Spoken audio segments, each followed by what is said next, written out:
Hello, Armorous. Welcome to the channel. On this week's little conversation, whether anybody will turn up or not, I don't really know. We'll see how it goes. Oh, dear me, excuse me. So I hear, I think 311's live on the PTU. I haven't really looked, but anyway, we'll be talking about UK politics shortly. I'll give it a minute or two. The bot is switched off except for subscribers to stop it crashing, so we'll get going in a minute. There's not many people on at the moment. There's only, from what I can see, maybe 2 or 3. Don't think there's. I think there's only you on, actually, to be fair, at the moment. Yeah, I think all the others are just either bot related or people who sit on the channel in what's the word, in that old antiquated system that Twitch hooks into. So anyway, let's see what gives. I can't imagine many people being on, but we'll see. We'll give it a minute or two and then I'll get cracking.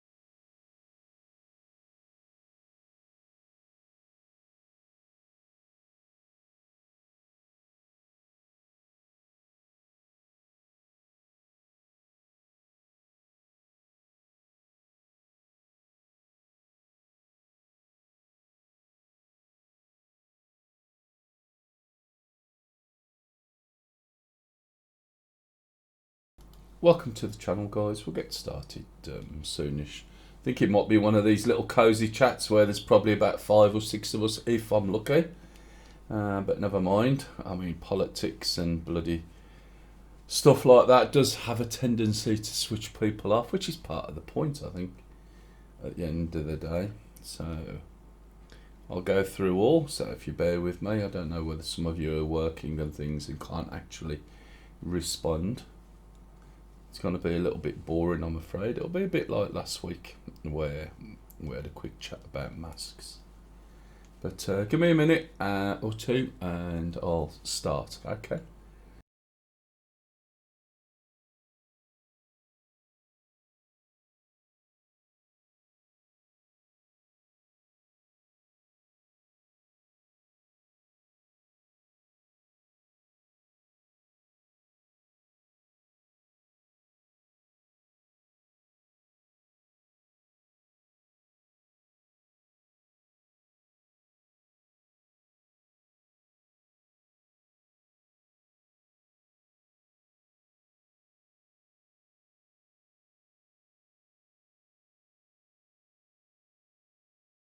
Hello to you, lady. I didn't know you were coming on today.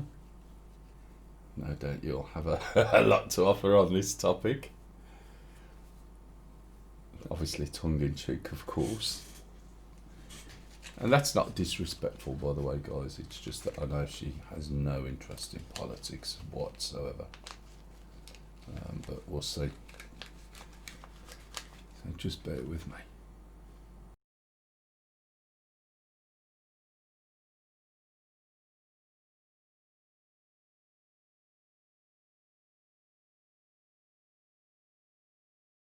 Hello, guys. We'll be jumping in soon. This is going to be a sort of a really good two-way one, by the way. It's not all me talking, I hope. I have a handful of facts and things and opinions, and hopefully other people have opinions too. And we can get a discussion going. So anyway, with that in mind, I'll just switch over to the channel. And yes, once again, you're going to be seeing me. There we go. For those of you that have missed me before, I'm probably considerably older than some of you previously thought. So yeah, that puts me in the old farthood. So democracy. Let's first of all, right, have a little, not show of hands, but maybe a comment in chat. Who actually in channel at this precise moment? Now, this is UK politics I can talk about because I'm from the UK, so I'm not going to sort of venture too far into any other country's politics. But if you're not from the UK, please feel free to jump in and say this, because it's interesting to get some different views. The idea is that I've got some sort of areas I want to talk about, and we'll move through there, and hopefully we get a bit of a two-way. Charismatic voice, so stop creeping. That's not when you say, when I'm telling you to do this, do that, you say it's a naggy voice. Anyway, right, so who at the moment actually bothers to vote? So if you vote, can you just type... Welcome, may I? Hello, Welcome, guys. peaks. Okay, guys. So we are talking a little bit about democracy generally, mainly UK based. Okay, so if you can help me out here, if you vote, if you actually vote, can you just type me or not me in channel? I mean, I'll put mine in here for now. You can hear there's things rattling on my keyboard here because I've got paper that's sliding down into my keyboard. So I've put there, not me. No, not me. I haven't voted for donkey's years. Dark and Newbies, me. So you vote, okay? Anybody, anyone else put not me? Not UK, yeah, but you're not UK based, but in your own country, if you're old enough, do you vote? Okay, getting dragged into it, that's fair enough. I mean, that's something, again, we can have a little look at. So you vote in your country, okay? May I ask which country it is, Pigs, if you don't mind? I just wondered who votes, who don't vote. So, of the people that don't vote, Hungary, okay. You vote, okay. Of the people that don't vote, could you give me a reason why you don't vote? So it's basically it's not a big finger pointing thing. I've already said I don't vote. I mean, I've got a lot of reasons why I don't vote currently. That's not to say that I wouldn't vote. I just choose not to at this point in time. So I know there's a slight delay. I don't think there's any delay today. Only the people who are the subscribers will get their messages read out, by the way. You don't understand enough there, it's fair enough. So, for anybody, what is it that sort of stops you from voting? I mean, T-Lady said she doesn't understand enough. I wonder if is there a way of changing the font size on this? Welcome, Runner. Let me just Welcome, have a look. See if I can change I can't change it, can I? No, I can't change the chat size by the looks of it, which is a shame. Unless I can, and I don't know how to. So is that it? That's the only person. Lisa's the only one who doesn't understand it. Fair enough. Okay, so of those vote, would you say that you vote because people have spent time actually achieving the vote or getting people the facility to vote, and your opinion counts? Is that sort of fair enough? Or you could say, are some people, say Armourer, she say, get you dragged into it. I'm assuming that would be a parent or somebody or something like that who possibly says to you, look, you've got to vote, whatever. Dark and Newbies, because Mrs. says so. Because Mrs. says so. Pink. Okay. So, in the UK is often held up as one of those countries that, our democracy, sister's boyfriend, okay, our democracy is sacrosanct, and we get held up very often, and sort of as, look at us, use us as a reference point, we're really democratic, we're really this, that and the other, and so on. And sometimes, I think when you start actually looking, you've got to ask the question, is that really right? Now, for years, I'll give you some of my backstory, and whether anybody can agree or disagree or has an opinion, please feel free to write it in. As I said, at the moment, only the subscribers have the option of talking, so their text will get read out, and I will read out other stuff as we go along.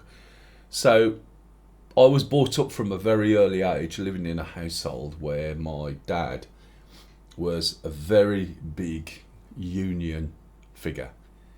And he worked his way, he used to work for something that at the time was called the GPO, or General Post Office. And he was quite a big union figure. And when we were kids, we would go around prior to elections posting those little unwanted bits of junk mail through people's letterboxes.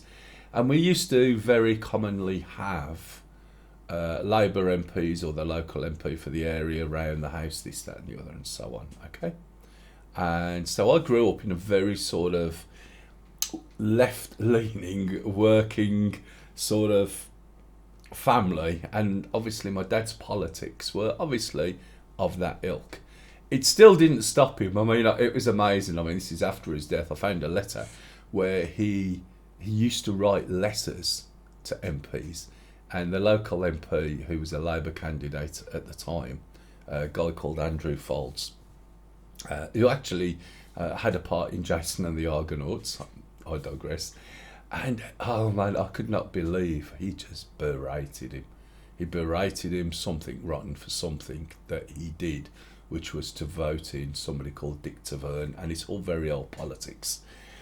I also used to go to some of these big Labour conferences. I've seen Michael Foot. I've seen Harold Wilson. Yeah, I'm that old. And there was always a big interest in politics. And the interesting thing is that when I became the age to vote, I personally didn't want to vote. But you could imagine my dad's point of view. Now, this is something I touched on last time, which is what gave me the idea of discussing politics here. And he went up the wall at me because I wasn't going to vote. And he went on and on and on and on and on. And in the end, I went and voted. And I knew what his vote would be. And when I got back, I said, right, now this is the era of Margaret Thatcher, right? And all that lot. So I come back to him. I think it was it? I think it might not be quite. It was round there. When did she get in? Was it 79? I can't remember. But I said, I voted for Thatcher, and you should have seen his face. I said, now, if you would have left me alone to make my own choice, I wouldn't have voted at all, which meant your vote would have counted. But now that I've gone and voted there, that negates your vote. I said, so is that right? Does that work? And yeah, we used to clash a bit with politics. But I haven't really bothered since then because, and this is the main reason, is it's a little bit sometimes like, would you like to be kicked in the bollocks? What?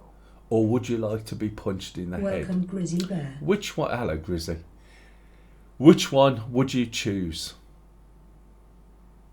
Yeah, exactly.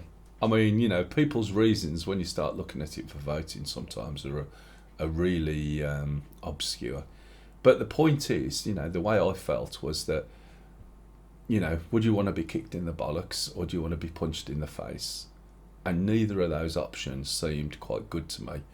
And I also knew that if I bothered and went and voted and got a paper and spoiled it, and just basically put a cross on every candidate, it would count for nothing. And that's part of the problem as far as I can see it. It's not that some people, yeah, you get the apathetic people who are never going to vote because it's like too much trouble and meh sort of thing. But some people would like to vote and go along and have their vote counted for something. And they do count spoiled papers and spoiled things. Exactly, right? And I, for a long time, from when I was sort of in my teens, had exactly the same view and still do. Have a box that says no faith or none of the above. strangely enough. Yeah. Exactly. And it becomes, right, it becomes a devil of the deep blue sea situation. If you could go and register your vote and your vote counted, I think maybe a lot more people would actually bother to go and vote. And the fact of the matter is, if you can imagine, you've got, I don't know, two or three different, excuse me, if you've got, hello Dusty Ballsack, if you've got two or three different sort of politicians, right, and as Grizzy said, snake in the grass, as I said, are all a shower of shit, and yet I went along and made the effort to vote. I'll come to that a little bit. I'll cover it a little bit, Grizzy, because I know some people don't know what that is. I'll cover the UK side, and I'll touch a little bit on it, because I had to look it up just because I was interested in what it was, and I'll try and explain it, but I might get it wrong, so if you understand it a bit better than me, that would be good. Yeah. Okay, so, excuse me. So basically, if we had a little box on, that we could go along and say, look, I don't like either of them, but I'm coming here to register the vote to show that I actually care. That would be such a brilliant thing to do. And then when they totted all the votes up, they said 30% of those people that turned out were for you, 20% of those people that turned out for you, and the rest of them said neither of you are worth their vote. And I think that would say so much. Maybe they should force that into a coalition. Now, coalitions, that's another issue on its own right, which hopefully I'll remember to come back to. So someone pulled me back into a coalition at some point. Okay, so we've established that some people vote, some people don't vote. Some people will vote based on their familial circumstances, i.e., they'll follow the voting traditions of their parents. Others will vote depending on, well, let's say there's a myriad of reasons that people vote. I actually asked somebody once, many years later after I voted, even though Thatcher was still in government, as T-Lady said, she voted because she was a woman, that's it. Welcome, Kari Grant. Nothing political. Welcome, right? And at one point, I would have berated people for having a frivolous reason for voting. But as I got older and probably matured a little bit more, I started to realise, hello Arthur, I started to realise that, if people are going to vote, then the reason they vote is entirely up to them. For instance, this woman I'm thinking of now, she told me she voted for the Tories, for Thatcher, because when Labour in government, she couldn't get her front door painted because she lived in a council house. And a council house, for those that don't know, is one that is supplied by, let's say, the government that you rent off them. Like, you would call it social housing, but it's that sort of thing. So it basically, they lived in a council house. She couldn't get anyone to paint her door when Labour was in, so she voted Tory. And I was gobsmacked, and I just thought, what? Do you know what I mean? But you start to realise that people will vote for frivolous reasons. A lot of people would have voted, say, for Thatcher because she's a woman, and it was the first woman Prime Minister in the UK, which was a big thing. And she probably had more balls than the people that she worked with, to be honest. I'm not saying she was good, because some of the stuff she did was awful, but then it would have been awful whoever it was, which is one of the things, devil in the deep blue sea thing. And then another thing that sprung to mind is that should people vote for something, should people have the right to vote if they do not have a clue? Is that the right logic? Yeah, milk snatcher, exactly.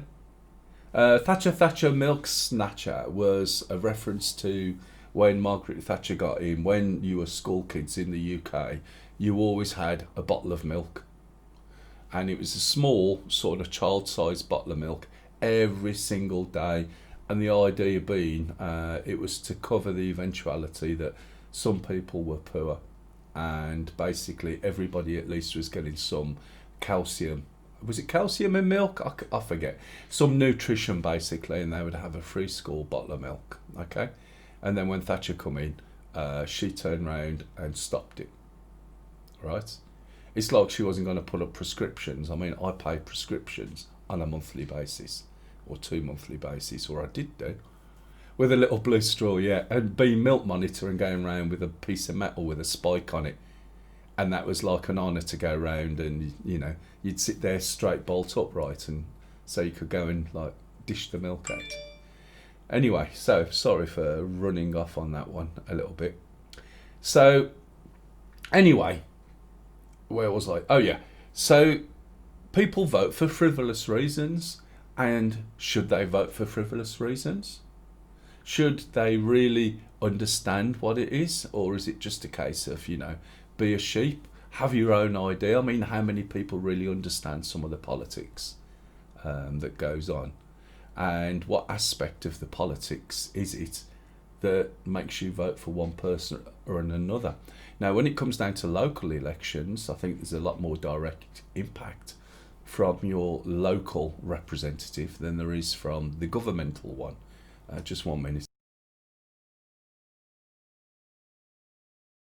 Sorry, now this is half the stuff you don't see when I'm coughing, because I cough a lot. And this then, when you start thinking, when you vote for your local one, and you start Welcome, thinking Cody about what Bruinger. democracy is and how it works, how they represent you, etc. And there's a couple of things I'm going to do, right? So democracy is defined as, let's have a look what he's put. So Grizzly's put, we live in a where no one except myself power corrupts good men and women. Why should any person want any type of power? That's a fair point. Again, I can come back to that again. Maybe forces schools kept their milk rations for longer. Right, okay. Okay, so democracy is defined as a system of government by the whole population of all the eligible members of a state, typically through elected representatives. So can anybody tell me, right, this is quite an interesting one. Can anybody tell me when or how many years, right, has the UK been a democracy? Does anybody? Give me a year, somebody. Or is it like 100 years, 200 years? I don't know, 250? Just give me a number of when you think in your own head. Don't bother looking it up. Don't Google it or anything. Let's have the discussion. 70 years the UK has been a democracy. Okay, anyone else?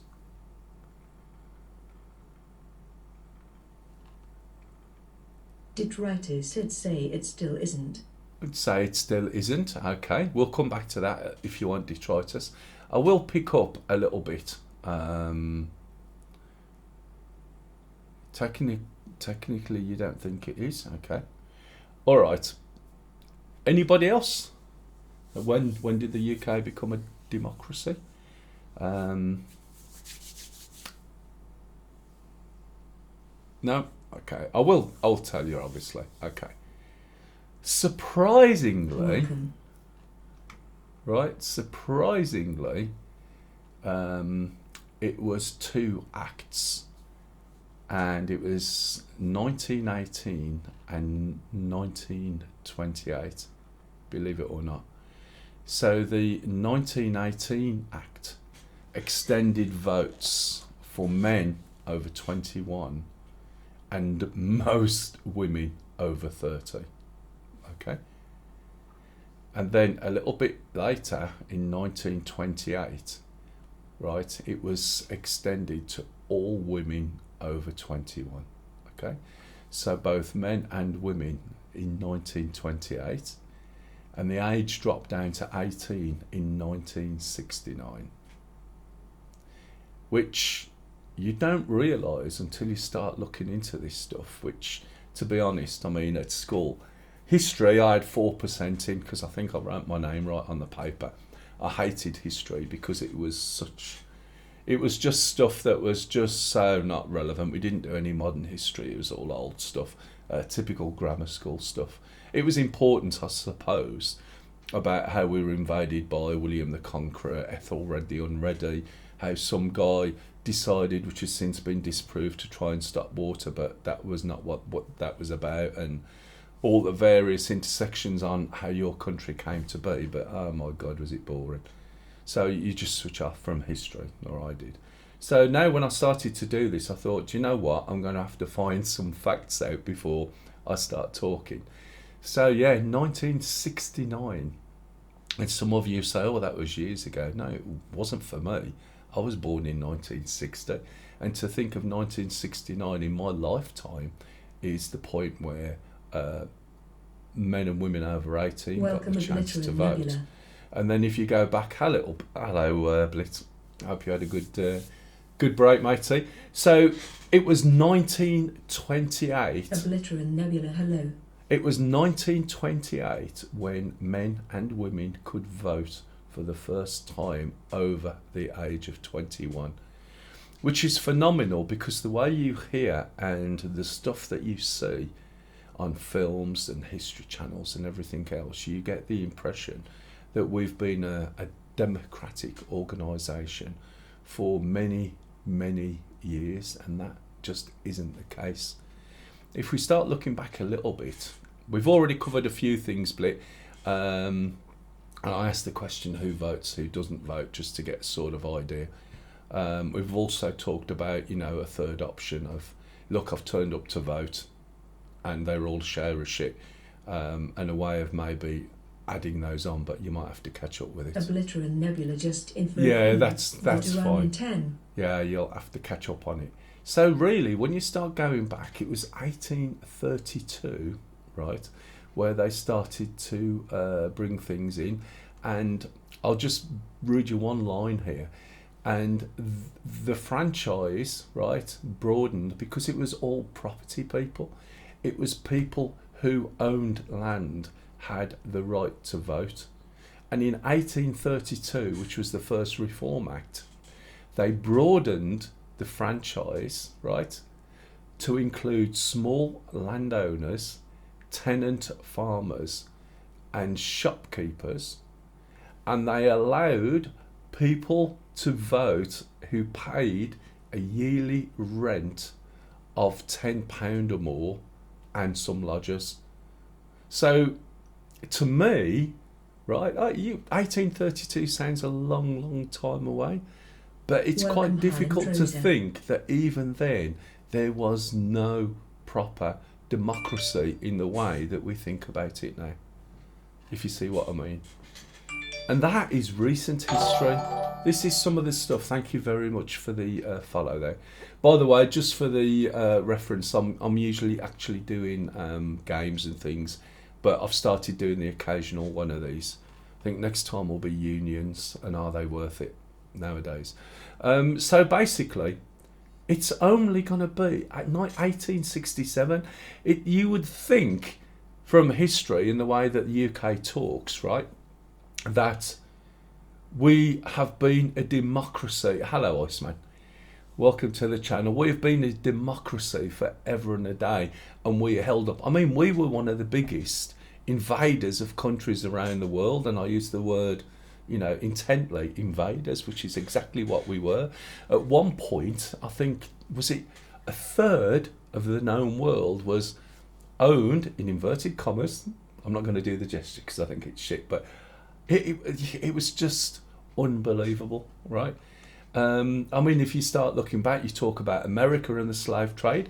Okay, going back in British Britain, and I know I'm shooting off a bit here, we had a lot of slave-related stuff round at certain docks.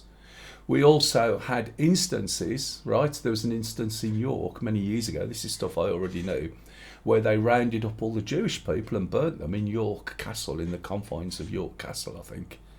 And it's just, we are not, as a country, the beacon of light that sometimes people would like you to believe, all right? We really aren't, and it's quite fascinating as somebody who's aged a bit and maybe a little bit more mature, to be able to sort of, you start looking at, and it is all there. A lot of the stuff I'm reading to you, by the way, and picking up is from government-based publications or so on. Okay, so anyway, moving on. So everybody has got the right to vote in the UK over the age of 18. Okay, so and that last bit only came in 1969.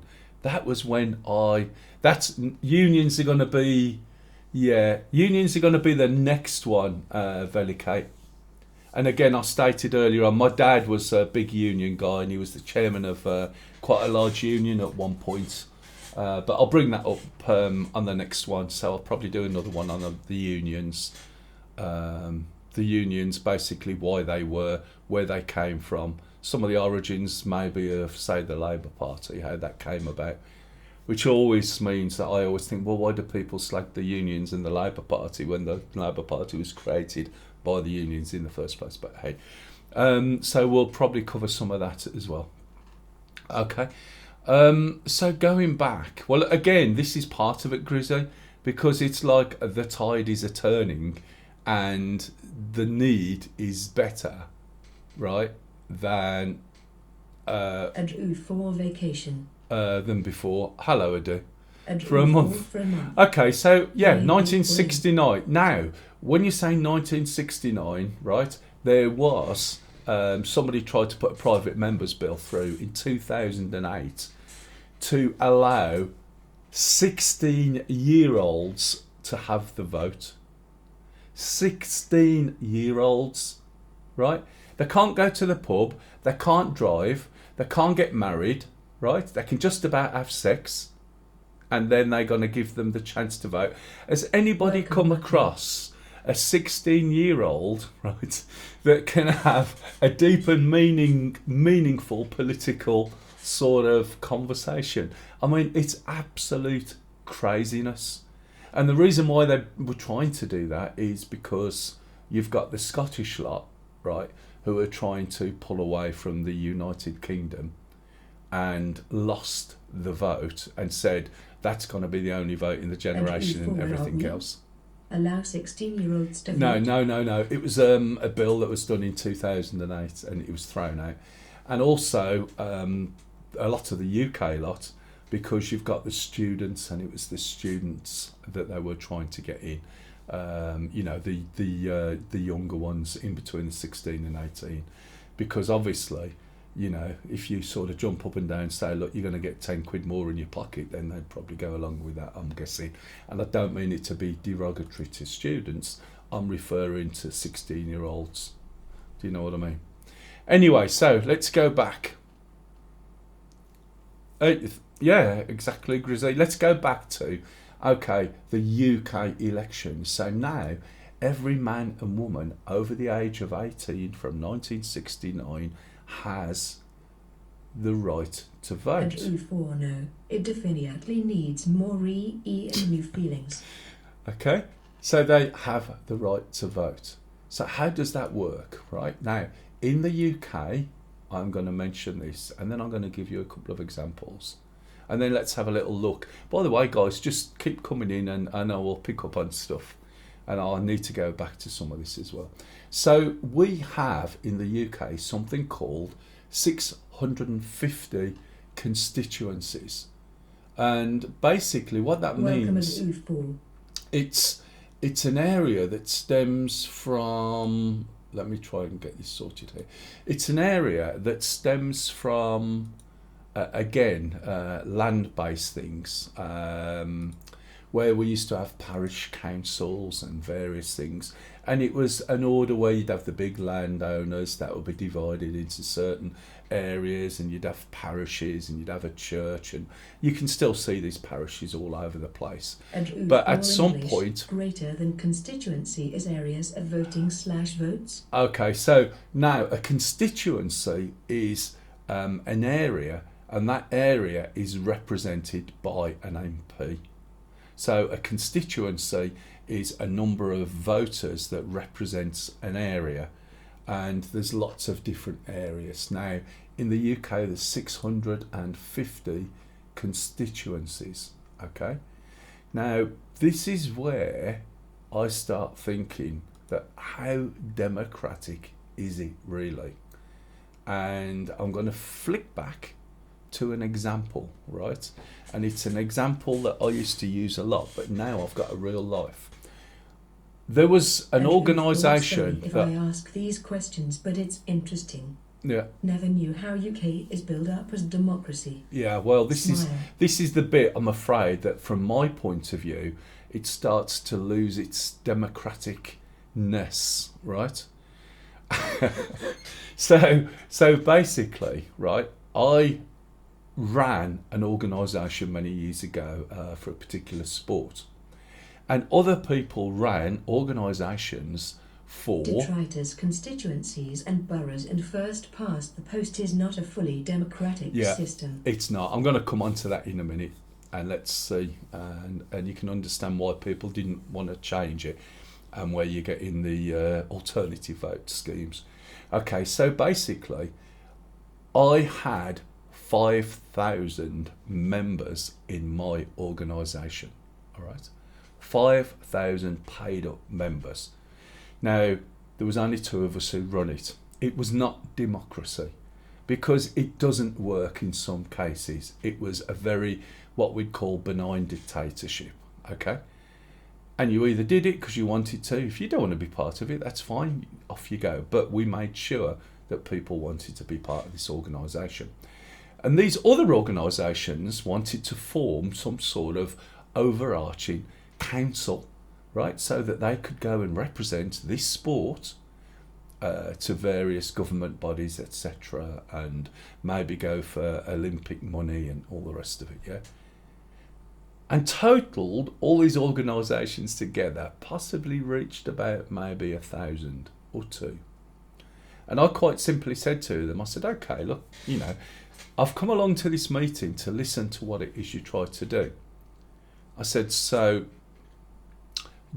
does each person represent, right, their organisation and we all get an equal say, or do we say you represent this many people, you represent this many people, you represent this many people?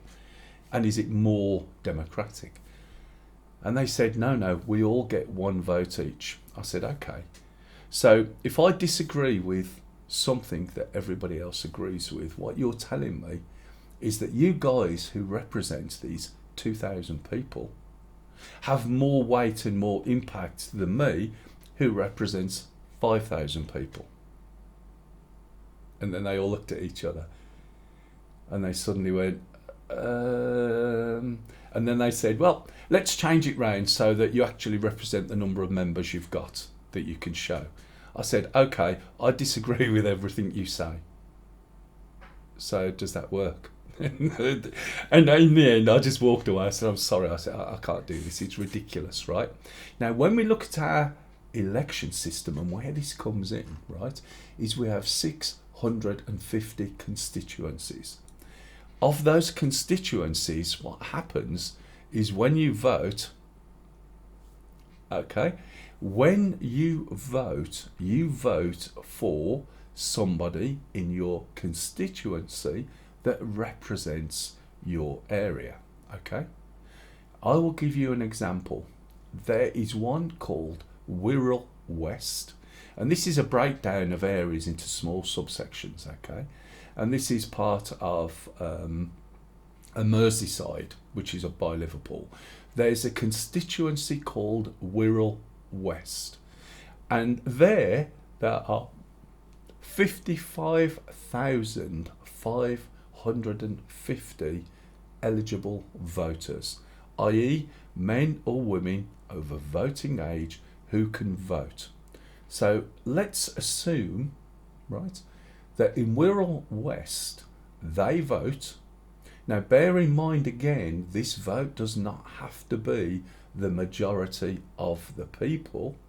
It has to be the majority of those that vote. So if only 30% of those people turn up, right, and vote, then the majority of those 30% will get their MP. Let's assume that Wirral West voted Conservative, which is probably never going to happen, and they've got 30% of those say 40% of those that voted. Okay. Now there's another area, say called Stoke-on-Trent Central, and that's got 55,419 people. And again, they could have a 40% turnout, and the majority of people, right, who voted for their local MP voted, say, Conservative again. So now we've got two Conservative people who represent, assuming that everybody voted for them, probably 110,000 people. In reality, right, if they only had a 40% turnout, then you drop that down again.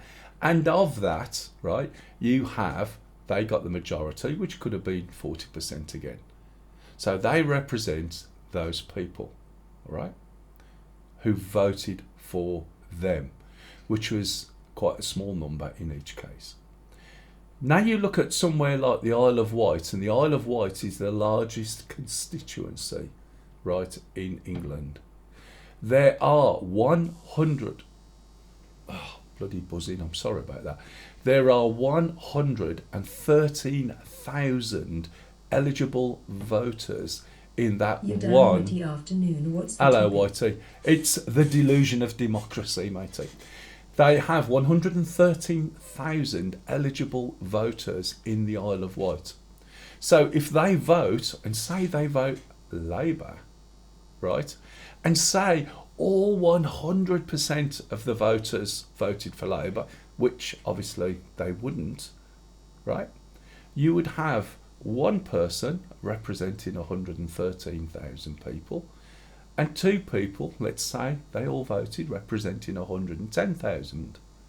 And yet those two people can outvote that one person, i.e. those two Conservative, right, MPs, can outvote everything that one person does.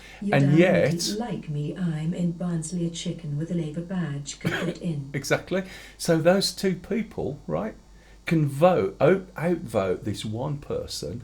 They represent 110,000 people. This guy represents 113,000 people. And that's where I think, hang on a minute, that can't be right. So instead of what they've got, and I kid you not, and I'll give you a link now that you can go and have a look at some of this, because it's fascinating when you start looking at some of this information.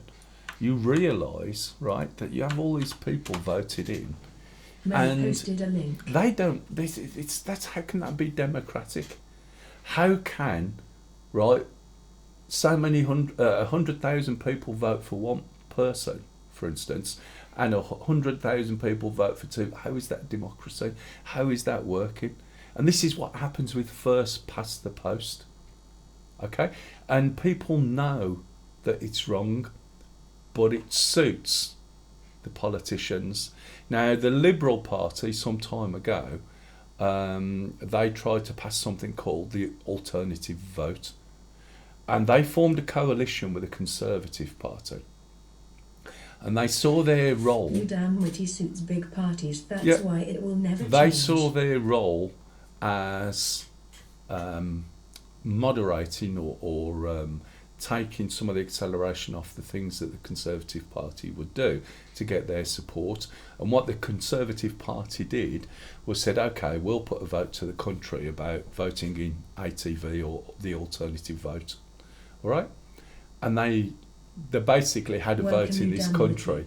And the alternative vote, which is a bit wishy-washy, is you don't go in and say, I'll vote for this person or that person and so on. You say, I want him to win, but if he doesn't win, I want him to win, and if he doesn't win, I want him to win.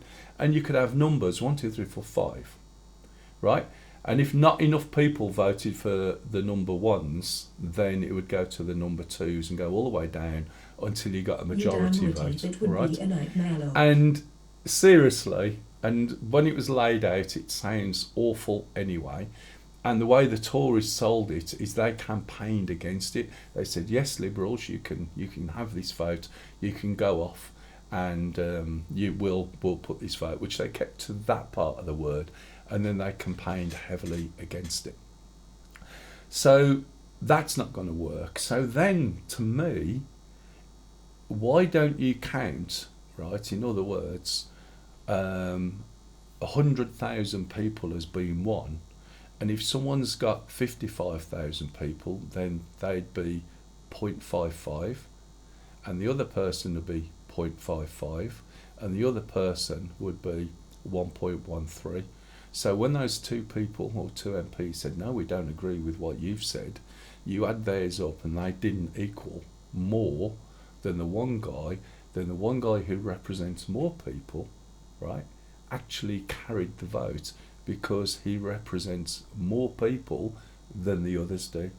And to me, when you start looking at it now, obviously there's going to be problems with it.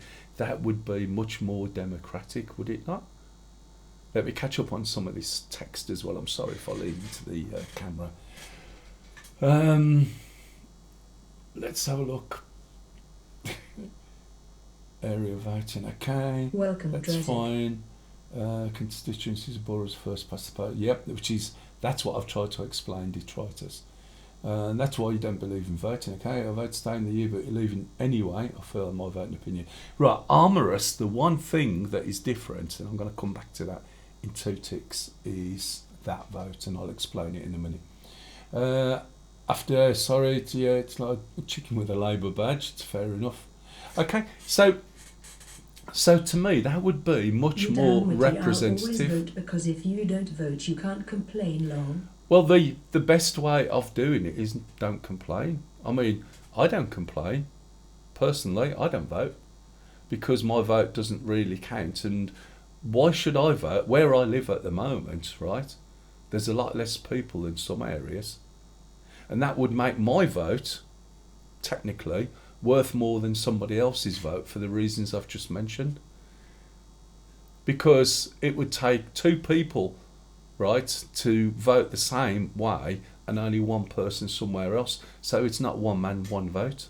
And it's not a good system. And until everybody has the option of being one man, one vote, how can it be classed as a democracy? In my eyes. Do you see what I mean? No. Just wait. No, I feel. No, I'm sorry, mate. Don't take this any way other than what I'm saying. You're not having a go, right? And I just work on the basis that, I don't complain because, to be honest, as I said at the beginning, do I want to be kicked in the balls or punched in the face? Well, no, not really. But what can I do about it? Well, I haven't got a choice. I can't tick the little box that says, do you know what? They're all a share of shit. And my vote doesn't count. It just gets reported, right? There were, say, 10 spoiled votes or 1% of spoiled votes or whatever. But if people had the option, then maybe that would make it a bit fairer. And if the majority of people didn't vote for somebody, right, including spoiled papers, then they should say, right, I'm sorry, it's a coalition and it's going to be made up of a group. Oh, what a good time to come in. Okay. Now, another method you could do is prorated voting, maybe. It could be, yeah, exactly. That would be ideal. You see, we just have exactly, to some extent. I just find it interesting, especially what's going on at the moment, and it's just really funny.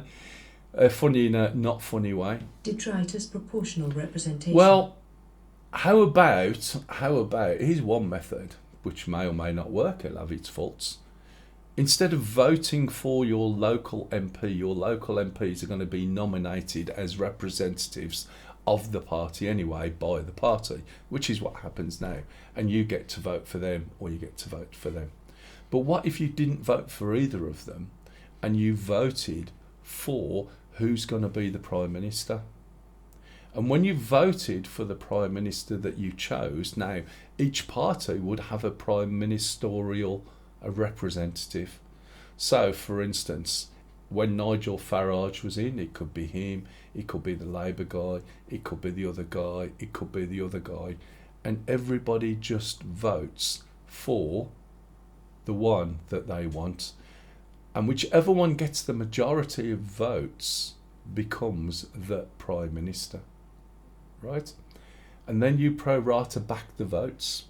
and you say in this area 30% of the people voted for him and 40% voted for him, so your local representative is the representative, right, that represents the 40% of the people. Welcome, Daceman. Okay. Welcome, my angst. And it might be different to the person who the area voted for as Prime Minister, if that makes sense. So you vote for a party at the top end, right? And then you prorate the number of votes you've got down the bottom end, if you see what I mean. That's one method. The other method, obviously, is where, you know, if you represent twice as many people as some other MP, then your vote in political things is twice the weight, so you're weighted in favour of the number of people that represent you. Would that work? I mean, I don't know, I'm just throwing these things out. But that's why, you know, the initial statement, you know, the delusion of democracy, hopefully I've actually highlighted some of these things. Yes, some people knew them, some people didn't.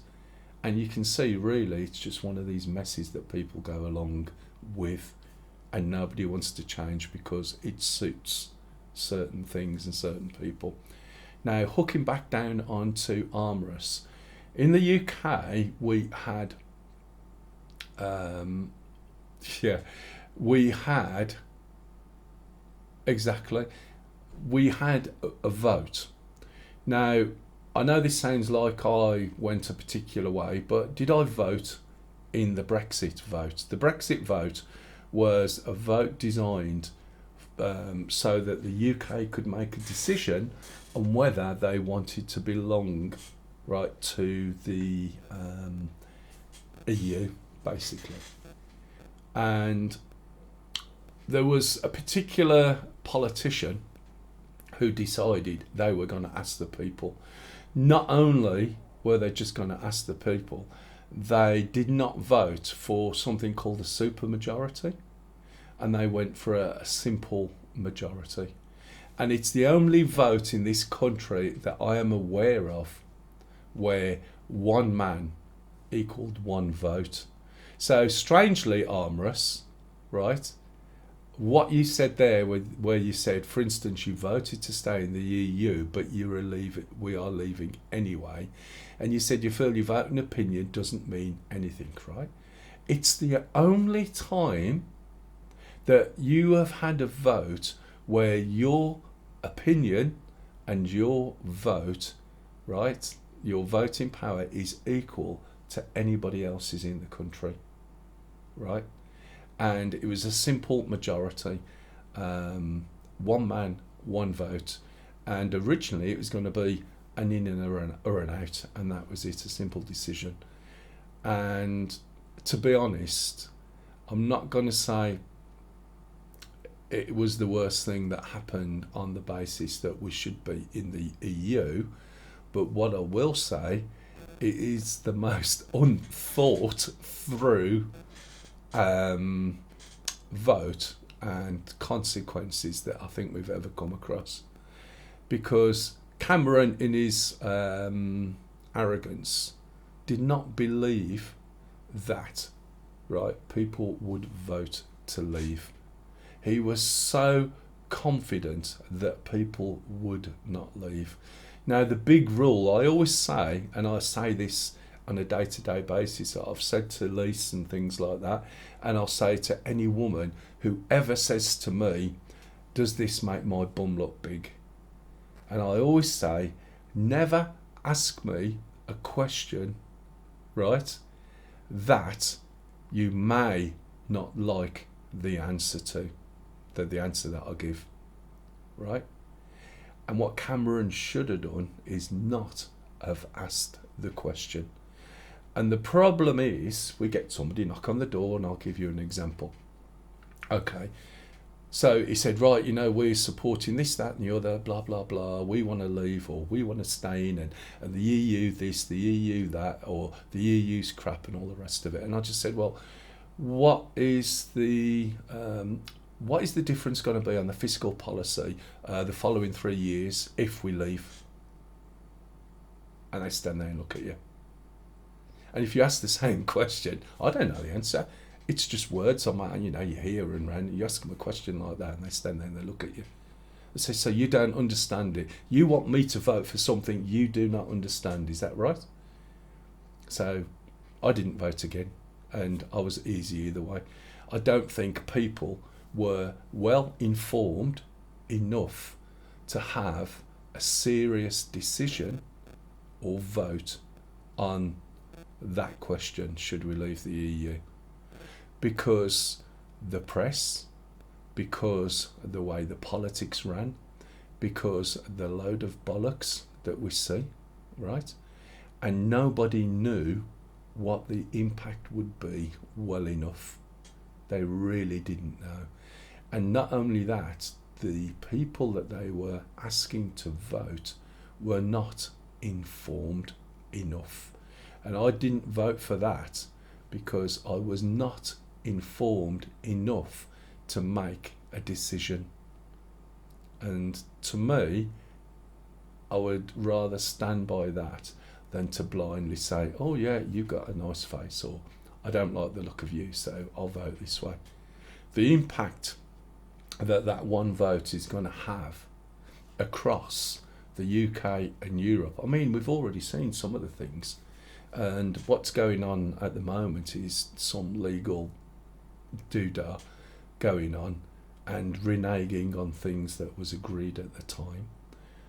Because it's a bit like, and please do not take this in the same way, when some guy or woman goes out with someone else who has issues, they believe that they will be able to make them change over time. Yes, of course, I know he goes round and he spends all his time, but now he's with me, he's going to be different. Or from the woman's point of view, he only hits me because he loves me and I'll change him. Do you know what I mean? And it's craziness. And you could tell way back when all this started that whatever happens, the EU are going to do their thing, the UK are going to do their thing, etc., etc.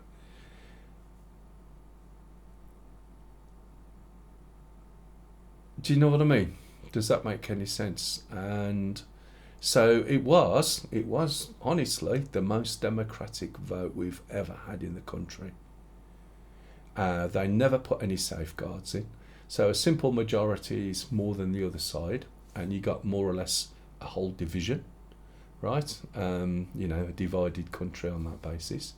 You got people who do not understand what it is they're supposed to be voting for or why. So the question is, should they have had a vote? Should it have been left to the MPs? Do the MPs not represent the people? Are they not given a mandate? Right? But then you realise that in some of these constituencies, they don't actually represent as many people as other people. And what do they think? Can you see how this all gets really tangled up and really messed up, and then suddenly you start to realise, hang on a minute, if we leave it to them because they've got a mandate, are they representing the people, or is one person representing more people than anyone else? Oh, I know. They put one item to be voted on, then try and pass 100 things. That's exactly right. Do you see what I mean? So when you start looking at democracies, what time is it? What time did I start? 2 o'clock. Blimey, I've gone on longer than I thought. So really there's no real hard conclusions. It would be nice if one person's voted counted as much as the rest. It would be nice if we could register the fact that, yes, I'm going to get off my arse and I'm going to go and make a mark on a piece of paper. And it would be nice if that was counted as well.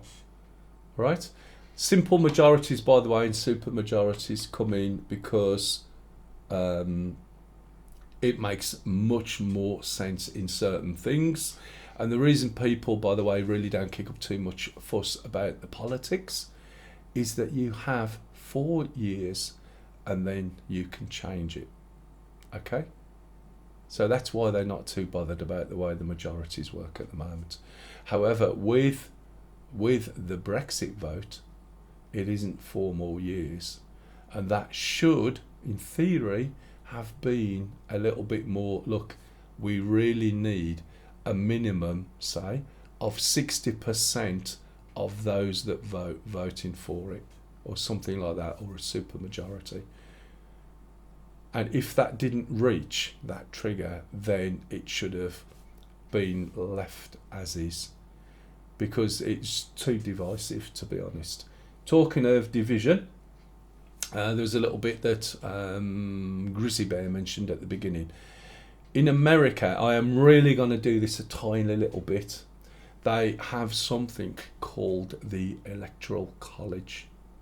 And I didn't quite understand what it is, and I'll try and explain it a little bit. And the Electoral College are representatives, and it's the Electoral College that determines the president, right? And each area or voting area has a number of these people who get sent to the Electoral College, and usually the way that it works is that if all the people in the area vote, they get, right, the majority, they represent the majority of the vote. So if the majority in an area, right, in a voting area, is A, you get A, B or C is A, then A will get all of the Electoral College voters. Now the weird thing is, and this is the little bit that is odd, right, is that the size of the Electoral College for each area was determined by the number of people in that area. So some of the southern states have more members of the Electoral College than other states. And at the time that was done, now this is the bit I might get wrong, but I believe that they had more people, but not all those people were eligible to vote at the time. Okay? Right, so that's one of the things, and that's why people don't like the Electoral College. Now, what is threatened in the current climate, and again, I'm only going to touch on this a little bit, is that the hypothesis that all of the ballots is a shit show and a shambles and a complete mess, right? The legal way the Electoral College can work is that if there's a level of voter fraud, the Electoral College can make their own decision despite what's gone on with the vote. So if they can show, right, that the vote is screwed up because of all this illegal balloting and multiple ballots and multiple votes and everything, they can choose who to represent. And if they do that, the way it works at the moment is the states that have Republican people would have the majority of people in the Electoral College. And once that happens and triggers, the thought is that then it would end up going to the Supreme Court, and the Supreme Court would make the decision. And it's a perfectly legal, because it's there to do that with under certain circumstances. So it seems, oh shit, I haven't drunk my cup of tea. It seems that that is the tack that has been going on now, by ridiculing and saying that mail-in voting is this, that and the other and so on. Whereas legally, I think, over the past so many years, there's only been a small number of voter fraud instances, and I mean very small, not enough to worry. So that's where they're at, which is why the rush which is why the rush to get another Supreme Judge in. Now, unfortunately for the person concerned, the assumption is that I'm going to get my person in there and they're going to vote whatever I want. And the fact of the matter is at this moment in time, that the people that this person has put in some really important cases, has not necessarily voted for them. I mean, if the people are properly legal experts, I mean, some of them haven't been, then they tended to, go with the legal side rather than the political side. But yeah, it's a shit show. I watched it last night and it was unbelievable. And there's a friend who I game with, and I said, the thing is, despite everything, if it all goes voting in a particular way, then at the end of the day, you only have yourselves to blame, so to speak. But it's going to be fascinating. It's going to be absolutely fascinating, and yet everybody knows what the gameplay is likely to be. And the fact that some of the interference from some of the countries is being played down, all it would take, right? All it would take is somebody to say, no, this is very loose. Here's a PDF. This is the type of paper we use. This is the type of ink we use. It needs some numbers on the top. We've got some numbers you can have. Here you go. Can you go and print a shitload of these, please? And then just randomly dump them into boxes all over the country. And then, oh, look at this voter fraud. So, yeah, it'll be interesting. So I think that's where I'll leave that one. I can't go too deep because I don't know enough about it, but it's fascinating. Anyway, so I think I'm going to wind this one up now. I've actually been going on longer than I thought, police. I don't know how many is on here. I don't know whether I've hopefully enlightened a few people to some of the issues that we have with voting and everything else. Maybe there's some ideas there, I don't know. What can we do about it? Possibly nothing. But anyway, hopefully that was interesting enough. I know there's not too many people on here, but we'll see. Voter registration update for a woman in North Carolina using my address. Exactly. And the thing is, where did that actually come from? And was it a previous tenant? Was it someone related to the property? Is it a rented property that might be the owner? Or is it just randomness designed to show that there's a level of voter fraud that you can't decide on who's going to win the election? Obviously, there's other factors coming into it. But yeah, I mean, I don't know who watched the debate last night. I did. I was up till about, 4 o'clock.